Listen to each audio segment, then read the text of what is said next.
I was almost a child when I saw Koyaanisqatsi, and it had a very big effect on me. In fact, I think it's maybe the movie that made direction visible to me, that made craft or making art visible to me, because it was so stylized and so mannered. And it had a very big effect on me, and I went to it multiple times. I didn't realize that it was Philip Glass's music, but I retroactively realized that that was a very big part of the emotional experience of that music for me. Then in college, my great director, Frank Galati, was my teacher, and we did a Peter Handke play, and he chose to accompany it all with Philip Glass's music.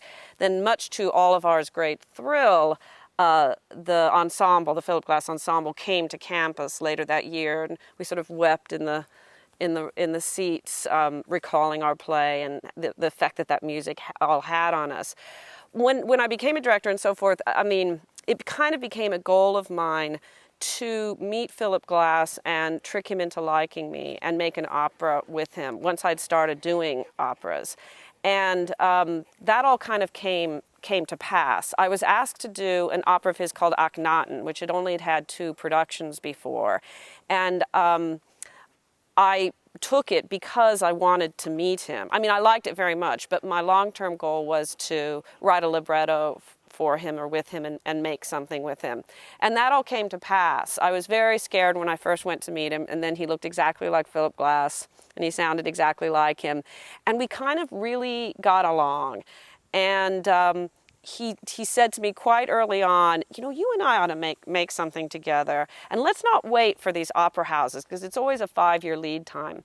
So we ended up making an opera called Galileo Galilei that was performed at the Goodman Theater and had 8 performances a week, and therefore its composition takes that into account in terms of the singers. It's only about an hour and a half long, and we have 2 different Galileos. No one really sings for longer than maybe 20 minutes solo, if that, so that it was possible to do that.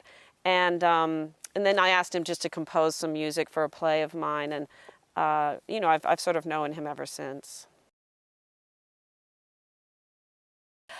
Philip Glass is the world's best collaborator for a director ever, or bar none. He could not be more flexible. He likes to have 2 different productions of one of his operas premiere in the same week in different parts of the world that are conceived in entirely different ways. And he's just delighted to see how it's done. The opposite of a kind of controlling personality that has an exact picture in his head of what it should be like. And he's insanely, I would say crazily, respectful of the libretto, to the extent that when I wrote it for him, sketched it out, me and Arnold Weinstein, I expected that he would change parts of it, you know, and if I'd known how respectful he was going to be, I might have even done it a little bit differently. But I sort of laid it out in terms of, he said, "Do you want this to be aria or song?" And I said, "Song." I knew what he meant by that it had a sense of return and pattern in a certain way that wasn't that of aria, but more popular song in a way. So I would write what I thought would be the choruses or the bridges or the verses or whatever. But then I expected that he would repeat certain lines or not as he saw fit, or repeat certain words as he saw fit. He really just stuck to it exactly. But then here's the crazy part. He would call me and leave a message saying, "I have to speak to you about I have some questions. I just have a few little concerns about the libretto." And I'd be like, "Oh no, he hates it," or "Oh no." I'm telling you, what those concerns were is, you have the word sun capitalized, but not the word moon. Should we capitalize both of them? And I'd be on the phone going, yeah, or not. I mean, I couldn't believe the questions were like that. Or you have a comma here, or you have a semicolon here. Is that what you intend? I mean, it was strangely respectful. Really amusingly so. And I think that maybe speaks to his mathematical precision with which he approaches virtually, I think, kind of everything in the world. He's just insanely precise. Every note matters to him. Every bar, every phrase matters to him.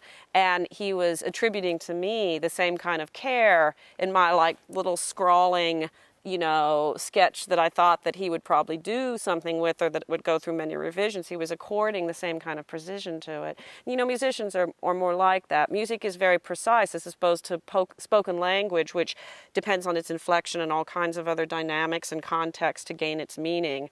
An A is an A is an A, and he has that super precision that a lot of musicians I know have. Often Philp's operas derive their libretti from found sources that are not written in the dramatic mode. In other words, it's not characters speaking to each other. It's a letter or a journal entry or maybe a song or a song lyric or a poem sort of out of context.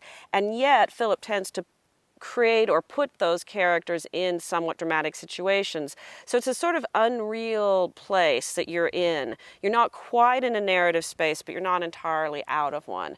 So I think, you know, one's choices are to go sort of completely abstracted with things or to try and be completely naturalistic, and I don't think either of those is quite appropriate. You have to find a foot in both. I think you have to find a foot in both. And that might be true of opera in general, but isn't true so much of, say, Verdi, who has such great, well-made plots, and they're like plays. The things people are saying in Philp's operas are not the way, they're not even pretending to be conversation in the same way. Often those sources are primary sources, and he does very little to them. And I did the same with Galileo Galilei. It was a lot of primary things, but then I made up some things as well. So there's that to deal with. The second thing to deal with, I would say, is the repetition. Philp once said to me, you know, when I was younger, I used to repeat a lot. I was like, when was this? Last week? But as a director, that's actually a phenomenal thing. I actually, as a director, and I think most directors probably feel this way, we kind of love those passages that are scored but don't have dialogue, because we get to sort of fill that in a little bit, like what is it that's happening? And there's a long, well, many long passages, but a particular long passage in Akhenaten, I remember, where what we elected it what I sort of thought to fill it with is a kind of presentation of gifts to the pharaoh. Much as I'd seen, I went to Egypt to do some research for my Philp Glass opera. I went to Tel Al Amarna. And, you know, on the tombs and everything, and the hieroglyphics and in the wall paintings, there's all these sort of parades of gifts, like bringing wheat and bringing animals and bringing this and that. And I remember filling that in. And then there's another long passage in this beautiful hymn to the sun, kind of the apex of that opera, I feel like, in terms of its beauty.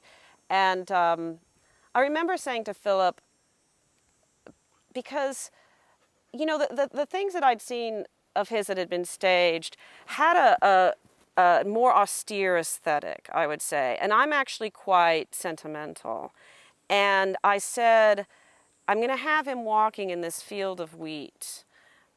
And then Akhenaten, and then I'm going to have him possibly lying down, and then there's going to be a very long shower of gold, little cut pieces of gold mylar.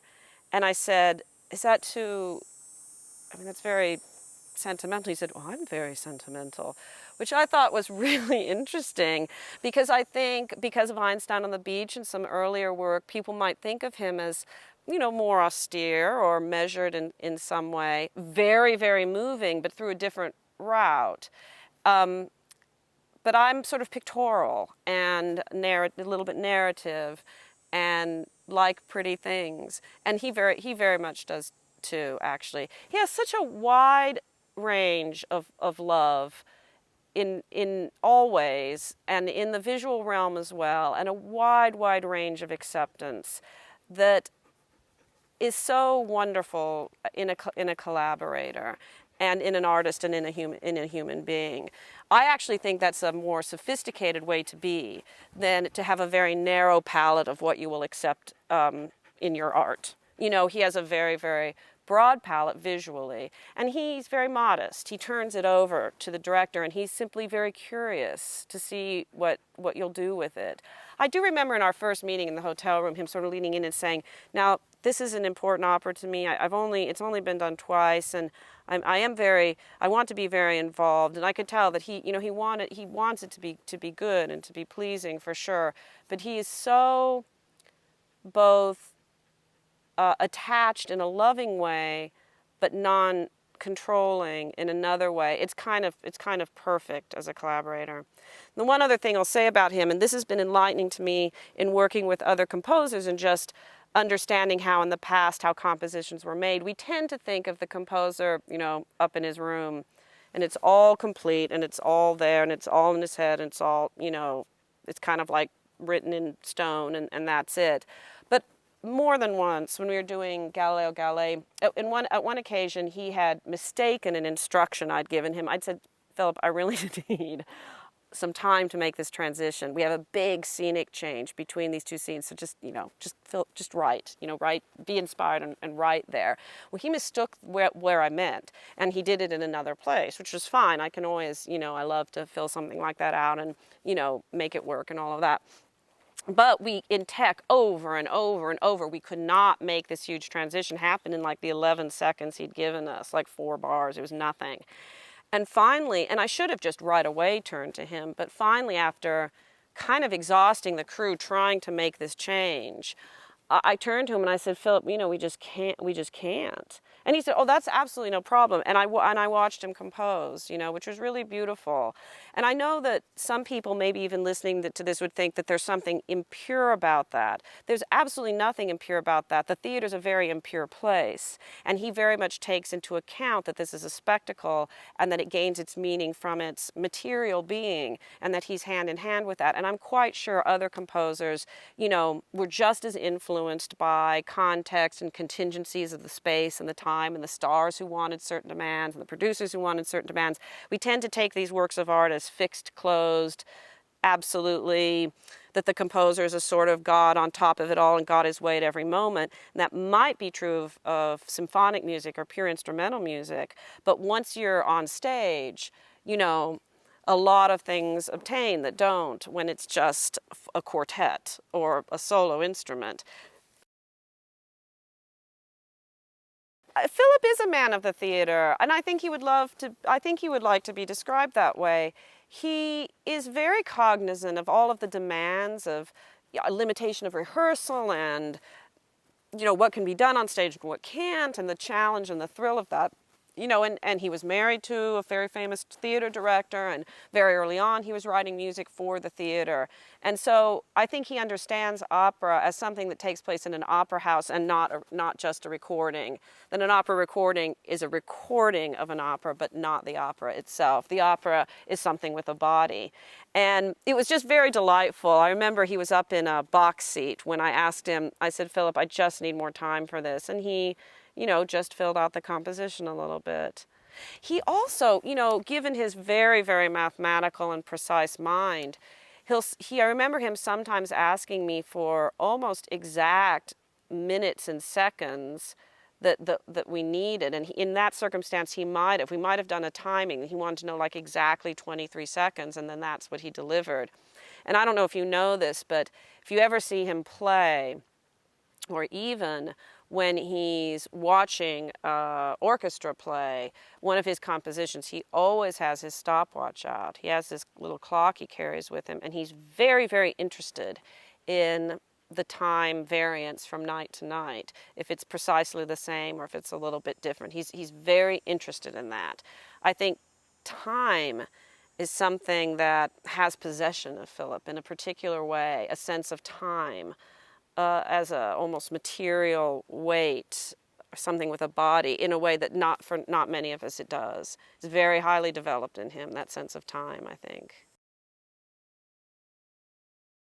The process of Galileo Galilei at the Goodman Theater was one of the most delightful possible. The singers were thrilled be having something made for them. I believe we did auditions long before the score was complete. So Philip knew precisely the people and the voices he was writing for, just as Shakespeare did, actually. He knew who he was writing for, just as Moliere did. There was a company already, or pretty much the whole company, I'm pretty sure. So he knew their capabilities, he knew their ranges, he knew the vocal quality, and he could write for that. Also, opera singers often only do, if they've sung 12 performances of a single production, they consider that a great many. I think our company for Galileo did somewhere around 80 by the time we were all done.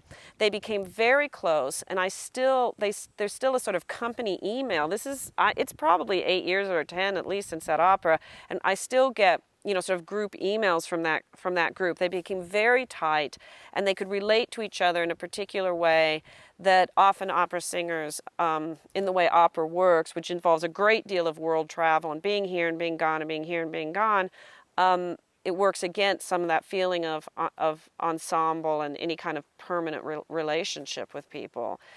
So we also could really tech the performance, which means the period in which we put together the costumes and the lights and the set.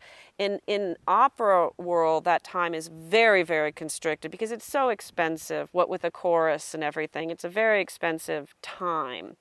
Taking up stage time like that. When I auditioned Galileo Galilei, I said to every opera singer that came in before they even sang, I said, you have to do tech. And tech is, we do these things called 10 out of 12s, 10 hours out of 12 hours, 12 to noon, and you have to do it. And if you won't stand there for us and move around for us and be part of that, don't agree to take on the project. Because in the theater, we often have hundreds of light cues, sometimes very subtle within an hour and a half.